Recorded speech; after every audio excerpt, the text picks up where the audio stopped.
Rob and Slim Show. Hey, this is Ryan Lambert from Mundane Productions. You asked me to call in. Yes, I did, Ryan. How are you doing, brother? I'm doing pretty well, man. How about yourself? How's your night going? Doing all right. Pretty good, man. Had a couple beers. Now, what is your company? Are you producing a movie or is it like a show? It's a movie. We are called Mundane Productions, and we are working on our first feature-length film right now. It's called Sunset Wire. It's currently in pre-production and the development stages. Yes, I saw that. That's cool. And did you? How did you raise money? Did you do a Kickstarter? We're currently in the middle of raising money. Actually, it's similar to Kickstarter as that it's crowdfunding, but we're using a platform called Seed and Spark. It's built specifically for indie film, and we've had a great experience using it so far. So I'd recommend it to anyone looking to raise money. What's that called again? I'm sorry, I'm a little buzzed. That's okay, man. I'll be joining you shortly afterwards. Nice. It's called Seed and Spark. Feed and Spark. Yes, sir. Cool.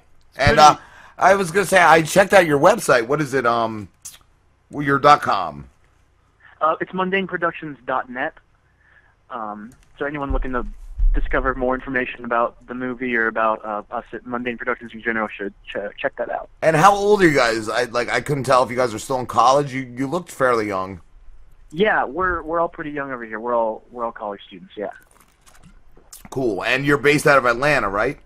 Yes, sir. Based out of Atlanta. Nice, nice. I heard well, what's it? I always wanted to animate when I was younger, and I did a couple things on Newgrounds and William Street in was it Cartoon Network? I always wanted to at least go down there and visit. Oh yeah. Turner is all over the city. All them Cartoon Network, Adult Swim. It's pretty cool. Yeah, man. What is your biggest influence from like influence? Yeah, movies. Well, a couple movies I am really into. Sin City is a cool one. That noir flick going. Snowpiercer, that's pretty new if you've seen that. Yeah, I saw that. Yeah, I enjoyed that one a lot. That was good. Yeah. Let's see, a couple others. Birdman, of course. That was fantastic. I heard that was great. See, I heard the opposite. Like, I wanted to see it, but I heard it wasn't that good. I heard it was just boring. Was that with Seth Rogen? It was with Michael Keaton? Michael Keaton, yeah. Oh, wow. Yeah, there's people that love the movie. They have nothing but good things to say about it. And then there's people that hate it. Just trashed it. Man. What's with Seth Rogen? Well, I've never heard anyone trashing on the movie. Everyone I've talked to is just universal praise. That's what I heard, too, yeah. Well, I definitely recommend checking it out and making your own opinion. But definitely. I'll have to check it out. I never listen to the trashers. They're usually wrong anyway. Yeah, that's for sure. And there's three main guys that work on your production, right? Yeah, there's three of us. There's me, who does like producing and some writing and a good bit of acting as well. And then there's one of our partners, Jack, who does a good bit more writing and graphic design. He's a phenomenal digital artist. And then there's my friend Hollis, who does all the cinematography, all the camera work, all like the technical, creative stuff. He's editing. He's an editor too. Cool. I always wondered, doing like an independent film like that, being just like college students, how do you go about getting actors? Getting actors? Yes. Well, the internet is a wonderful tool that everyone should be using if they aren't already. You just post simple casting calls on websites talking about how you're doing an independent project, and people who have less experience but are looking to get more, maybe they haven't acted in that many things, they'll respond and want to be in it. Is that like without getting any pay, or do they expect to get paid? It's the payment for something like that would be delayed. Like they wouldn't get paid up front, but if it performed well at film festivals and someone somewhere was interested in it, it would be back end sort of payment. Yeah, no, I didn't know either. Our friend Brandon Green told us that not only do you have to get the actors and all that, but to get in the film festivals, you just have to pay to get in those, and to pay to like even be considered, you still may not even get in that film festival. Yeah, there's a submission fee. So it's really important to find like legitimate big time film festivals, because I hear a lot of people submitting to these less known ones that they didn't do a lot of background research on, and it's just a scam. They take their money and run. Wow. Yeah, it's rough. Yeah. Now, what is the film about?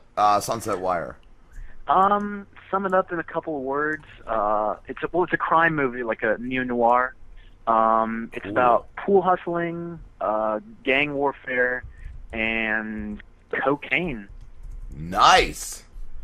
Yeah, it should be pretty interesting. There's a lot of moving parts, a lot of different elements to kind of collide and make this kaleidoscope of film. It's interesting. I hope everyone likes it as much as we've liked putting it together and thinking about It what's sounds out like. cool. Yeah. For a project like that, are you doing like a lot of research, like researching into like gangs and drug trafficking and stuff like that? Yeah, well, living on these hard streets of Atlanta, I think I have all the research I need. Yeah. No, but yeah, we're definitely doing some research, get as intelligent and factual as possible depiction of what we're trying to depict. Cool. I saw something too there where I think it was you or was it Hollis? One of you guys were saying the way you filmed the movie, the colors or something is just different than anything's been filmed before. The color scheme. A lot about the colors is that noir genre, like the classic from the 40s. There was a big emphasis on the contrast between dark and light, and since it was in black and white, that was literal dark and light without any colors backing it. But since ours is in color, obviously, and it's neo-noir, we decided to do like a spin on that, like an update, and instead do contrast between blue to represent the dark and yellow to represent the light. And, you know, yellow ties into Sunset Wire, and yellow's a big theme in the movie, but then the blue, the darker contrast to that, is what really balances it out. That's cool. Yeah, I thought that was really cool. What is a neo-noir? I've never heard of that. Neo-noir, it's kind of a newish genre, or neo-new, yeah, obviously. But you basically take all the hallmarks and notable points of noir fiction from the 40s, like I said. Yeah. Such as the femme fatale, I don't even know if that's pronounced right. Femme fatale. Fat-ass chick, that stone-cold kind of detective guy, morally ambiguous characters all around, cigarettes, rain, all kinds of stuff like that. But then the neo part comes in as it's like you update those for the modern times. So just any way you can, taking what was old and making it fresh. Yeah, I just know Batman. Was it Batman or Spider-Man noir? That's the only reason I knew what that meant, because he was like a 40s style Spider-Man. Like, what about Sin City would be considered kind of neo-noir, right? Yeah. I would guess. I would say. Yeah, Sin City would be one of those, definitely. Did they make a sequel to that? Yeah, they did. Did it suck? Because I heard it sucked. No, I didn't see it. Me neither. I didn't see it. I liked it, but that's because I'm a big fan of that series in general, like the comic books are really good. Right. So like I might have just been a big fanboy on that, because I heard other people that didn't like it as much. Yeah, I wanted to see it because I loved the first one, and a bunch of my buddies said it wasn't worth it. Mickey Rourke was definitely the man in that movie. Yeah, Mickey Rourke as Marv is just a cool ass character. Yeah. I still swear that Mickey Rourke is one of those guys you hire to be Mickey Rourke. You just what was that? Was he in Spun? Ryan, have you ever seen the movie Spun? Which movie? Spun. It was about, I think, meth, or I think it was about meth. Spun. No, I don't think I've seen it. I don't think I've ever even heard of that. What? It's about meth? I'm gonna Google it right now. What's the drug you make out of like Sudafed and shit? That's meth. Yes. That's I meth. think Mickey Rourke was the cook in that who cooked up the meth. Like, that movie was really fucking cool. And Spun, like I said, I'm Googling it right now. But the version you want to get is the Canadian version, because the American version had a lot of shit cut out of it. Those damned Americans. Yeah, Mickey Rourke, he was the chef, and John Leguizamo was in it. I always thought he was corny, but in this movie, he was fucking badass. Brittany Murphy was in it. I remember, I don't know if it's one of the opening scenes, but it was so disgusting because it portrayed her constipated from the meth, trying to take a shit, and it was like, ew. It was just so long of her just straining on a toilet bowl. It was just uncomfortable. It was so uncomfortable. And like I said, it may have been the opening scene. I don't remember, but dude, it was a fucked up movie. So you get people to what an leave opener. theater. Yes, yeah, exactly. How else are you gonna open besides that? We did it a week ago. Right or wrong, I suppose. Yeah, if that's wrong, I don't want to be right. Yeah. 2002, it came out. Yeah, the movie's called Spun, and like I said, if you get a chance, definitely make sure you get the Canadian version. Okay, Spun Canadian version. Yeah, Check that out. man. Yeah, dude, it was good. And like I said, I don't know how big it got, but it's one of those movies. It was when fucking, DVD stores were still around. And I go, me and my buddy Josh, I mentioned him earlier, we'd get stoned, and every week we'd go to the video store. And then there was a point where we'd seen everything, mainstream. So let's check out this movie. Oh, so you started branching off, getting into the weird world. Yeah, exactly. And what else? I mentioned to Donnie. What's the movie with who's the dude from Dawson's Creek? James Van Der Beek. James Van Der Beek. I know it because you said it. He's a drug dealer. Attraction, right? Something attraction. It's not. Laws of Attraction. Laws of Attraction, I think it was called. That's another one. Patrick Bateman's little brother. Is that good? It sounds like a damn rom-com or something. Oh, it's crazy. Laws of Attraction. And it was like it was backwards. The whole movie was like kind of Tarantino-ish with where it skips all over the place. It goes from the end of the movie to the beginning. It's just like it's crazy. Wow. Yeah. Well, it was Cool. the novel was written by the same guy that wrote American Psycho, and it's supposed to be sort of like a spin-off of that, but not really. Like his brother, Patrick Bateman's brother, is the main character. Yeah, that's right. Cause I remember now that when I brought that up, you said that. Yes. Patrick Bateman. Yeah, that movie. Interesting. Is it any good? Yes. It was even one. I think I bought it at one point, and my mother, I was like, "You got to watch this movie," and she just said she never wanted to see it again. She said that was really fucking weird. I never want to see that movie again. I guess mothers can't appreciate everything. No, only the black guys. My mother, she loves them. I'm just kidding. My mom's a saint. Oh man, how did you do? Like a lot of the actors in your movie, are they people you personally know, or did you find them all outside of Well, life? some of them I personally know now after getting in contact with them, but no, a lot of them are fresh faces, people I haven't exactly met before, which I like. Yeah, it kind of allows me to stand outside of like, oh, you're my friend, I'm gonna judge you less critically, and you're like, oh, I don't fucking know you, like. Yeah. That's kind of freeing. As I want. Yeah. What I forget. Oh, Twitter. Just Twitter. Like I noticed for our show, just the growth on Twitter. Like that's a great fucking way to fucking get your shit out there.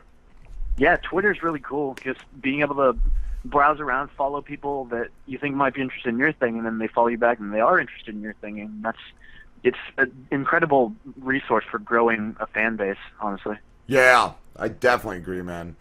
Facebook, that's what I started first. Facebook is hard, man. Like, basically... Facebook is definitely hard. It's confusing. Yeah, that, and it comes down to basically just your friends like you. Like, yeah, I noticed that exact thing. I'm doing all this hype and posting all these updates about the movie, and it's just people I know, like, hey, Ryan, what are you doing?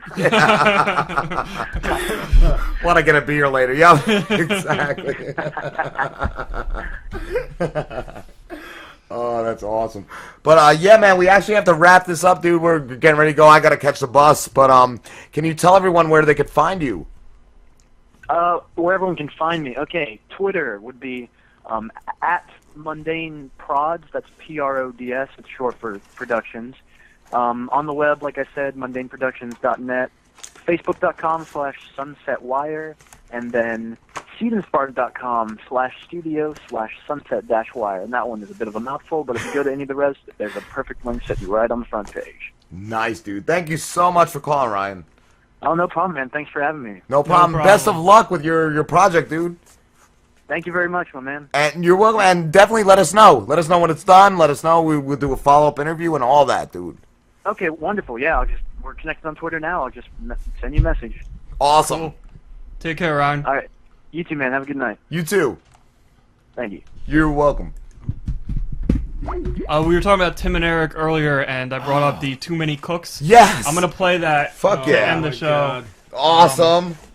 It's amazing. Like I'm spaghetti. That was another one I forgot to bring up. Spaghetti, if you get a chance. And pumpers. Actually, I'm not even sure if it really was Tim and Eric. It could have just been like Really? one of their like What, Too Many Cooks? Too Many Cooks. Yeah. No, it's Tim and Eric, isn't it? I'm almost Adult certain it's Tim and Swim. Eric. It's probably.